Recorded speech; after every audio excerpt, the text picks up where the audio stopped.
IPL ചരിത്രത്തിലെ തന്നെ ഏറ്റവും മികച്ച ക്യാച്ചുകളിലൊന്ന് റിക്കി പോണ്ടിങ്ങിൻ്റെ പേരിലാണ്. 2013 IPLൽ Mumbai Indians Delhi dare devils മത്സരത്തിനിടെ ഹർഭജൻ സിംഗിൻ്റെ പന്തിൽ ഡൽഹി താരം ഉന്മുഖ് ചന്ദ് എക്സ്ട്രാ കവറിലൂടെ അടിച്ച ഷോട്ട് പോണ്ടിങ് കൈപ്പിടിയിലാക്കാൻ നോക്കുകയാണ്. തുടക്കത്തിലൊന്ന് ബാലൻസ് നഷ്ടപ്പെട്ടെങ്കിലും ഫുൾ ലെങ്ത് ഡൈവിലൂടെ പോണ്ടിങ് ആ പന്ത് കൈപ്പിടിയിലൊതുക്കി. ഒറ്റ കൈയിൽ പിടിച്ചെടുത്ത് കടലിൽ നിന്ന് ഡോൾഫിൻ ഉയരും പോലെ ചാടി ഉയരുകയും ചെയ്തു. അന്ന് പോണ്ടിങ്ങിന് 40 വയസ്സിനടുത്തായിരുന്നു പ്രായം.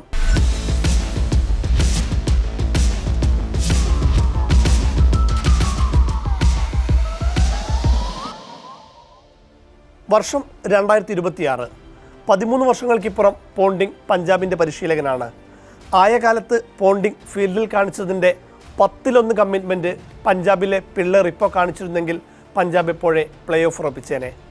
പരാജയമറിയാതെ കുതിച്ച് സീസണിലെ കിരീടം വരെ നേടുമെന്ന് ഏവരും പ്രതീക്ഷിച്ച പഞ്ചാബ് തുടർച്ചയായ 3ാം തോൽവി ഏറ്റുവാങ്ങിയതിന് പിന്നിൽ അവരുടെ ഫീൽഡർമാർക്ക് വലിയ പങ്കുണ്ട്. ക്യാച്ച് സ്പിൻ മാച്ചസ് ക്രിക്കറ്റിലെ വളരെ പ്രശസ്തമായൊരു പ്രയോഗമാണിത്. പഞ്ചാബിൻ്റെ കാര്യത്തിൽ ഇത് അച്ചട്ടാണ്. അതിൽ തന്നെ എടുത്തു പറയാനുള്ളത് ശശാങ്ക് സിംഗ് ആണ്. 6 ക്യാച്ചുകളാണ് ഇതുവരെ ശശാങ്ക് മാത്രം കൈവിട്ടത്. അതിൽ പലതും വളരെ ക്രൂഷ്യലായ വിക്കറ്റുകളുമായിരുന്നു. ഡൽഹിയുമായുള്ള കളിയിൽ KL രാഹുലിൻ്റെ ഒരു ക്യാച്ച് ശശാങ്ക് കൈവിട്ടിരുന്നു. ആ മത്സരത്തിൽ രാഹുൽ പുറത്താകാതെ 152 റൺസാണ് എടുത്തത്. സൺറൈസേഴ്സ് ഹൈദരാബാദുമായുള്ള മത്സരത്തിൽ ഹെൻറിച്ച് ക്ലാസൻ്റെ ഒരു ക്യാച്ചും ശശാങ്ക് നഷ്ടപ്പെടുത്തി. അന്ന് 69 റൺസ് എടുത്ത് ക്ലാസൻ തിളങ്ങുകയും ചെയ്തു. SRHനെതിരായ ഈ മത്സരത്തിൽ മാത്രം 3 ക്യാച്ച് പഞ്ചാബ് കൈവിട്ടിട്ടുണ്ട്. ഈ വിധം താരങ്ങൾ ക്യാച്ചും മത്സരവും കൈവിടുന്നതിൽ പരിശീലകൻ പോണ്ടിങ് കടുത്ത അതൃപ്തിയിലാണ്. കഴിഞ്ഞ 2-3 മത്സരങ്ങളിലായി ഞങ്ങൾ വളരെ മോശം രീതിയിലാണ് ഫീൽഡ് ചെയ്യുന്നത്. ക്രിക്കറ്റിൽ ബാറ്റിങ്ങിനേക്കാളും ബൗളിങ്ങിനേക്കാളും പ്രാധാന്യം ഫീൽഡിങ്ങിനുണ്ടെന്നാണ് ഞാൻ വിശ്വസിക്കുന്നത്. ഇത്തരത്തിൽ ഓരോ മത്സരത്തിലും ക്യാച്ചുകൾ കൈവിടുകയും ഫീൽഡിങ്ങിൽ പിഴവുകൾ വരുത്തുകയും ചെയ്താൽ പഞ്ചാബിനൊരിക്കലും വിജയിക്കാൻ സാധിക്കില്ല. ക്യാച്ചുകൾ വിട്ടുകളയുന്നത് ഒരു വൈറസ് പടരുന്നത് പോലെയാണ്. അത് ഒരാളിൽ നിന്ന് തുടങ്ങി ടീമിലാകെ വ്യാപിക്കുന്നു. ഈ വൈറസ് എവിടെ നിന്നാണ് തുടങ്ങുന്നതെന്ന് ഞങ്ങൾ കണ്ടെത്തി അത് പരിഹരിക്കേണ്ടതുണ്ട്. എങ്കിൽ മാത്രമേ കാര്യങ്ങൾ മെച്ചപ്പെടുകയുള്ളൂ, പോണ്ടിങ് പറയുന്നു. ഈ സീസണിൽ ഇതുവരെ 15 ക്യാച്ചുകളാണ് പഞ്ചാബ് ഡ്രോപ്പ് ചെയ്തത്. ഒരു ഉദാഹരണം പറയാം. IPL ചരിത്രത്തിൽ ഏറ്റവും അധികം വിക്കറ്റുകൾ കൈവശമുള്ളത് യുസ്വേന്ദ്ര ചഹലിൻ്റെ പേരിലാണ്. 229 വിക്കറ്റുകൾ.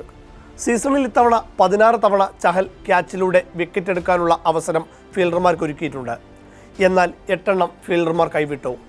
ആ 8 എണ്ണവും ഫീൽഡർമാർ എടുത്തിരുന്നെങ്കിൽ പർപ്പിൾ ക്യാപ്പ് ലിസ്റ്റിൽ ചഹൽ 3ാം സ്ഥാനത്തുണ്ടാകുമായിരുന്നു. നിലവിൽ 29ാമതാണ് ചഹൽ എന്നറിയുമ്പോഴേ കൈവിട്ട ക്യാച്ചുകളുടെ വില മനസ്സിലാകൂ. സീസണിലെ ആദ്യ 7 മത്സരങ്ങളിലും പരാജയമറിയാതെ കുതിച്ച പഞ്ചാബ് ഇപ്പോൾ തുടർച്ചയായ 3 തോൽവികളുമായി പ്രതിരോധത്തിലാണ്.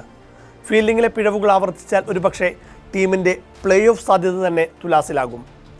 അതേസമയം ക്യാച്ച് എഫിഷ്യൻസി നോക്കുമ്പോൾ പഞ്ചാബിനേക്കാൾ മോശം പെർഫോമൻസ് ഡൽഹി ക്യാപിറ്റൽസിൻ്റെ പേരിലാണ്. 31-ൽ 17 ഡൽഹി വിട്ടുകളഞ്ഞിട്ടുണ്ട്. അതിൽ തന്നെ പഞ്ചാബുമായുള്ള ഒറ്റ മത്സരത്തിൽ തന്നെ ശ്രേയസ് അയ്യരുടെ ക്യാച്ച് 2 തവണ വിട്ടുകളഞ്ഞിട്ടുണ്ട് കരുൺ നായർ. ഡൽഹി പരാജയപ്പെട്ട ആ മത്സരത്തിൽ ശ്രേയസ് അയ്യർ പുറത്താകാതെ 71 റൺസും നേടിയിരുന്നു. ഹൈദരാബാദ് മോശം ഫീൽഡിംഗ് തുടരുന്ന മറ്റൊരു ടീമാണ്.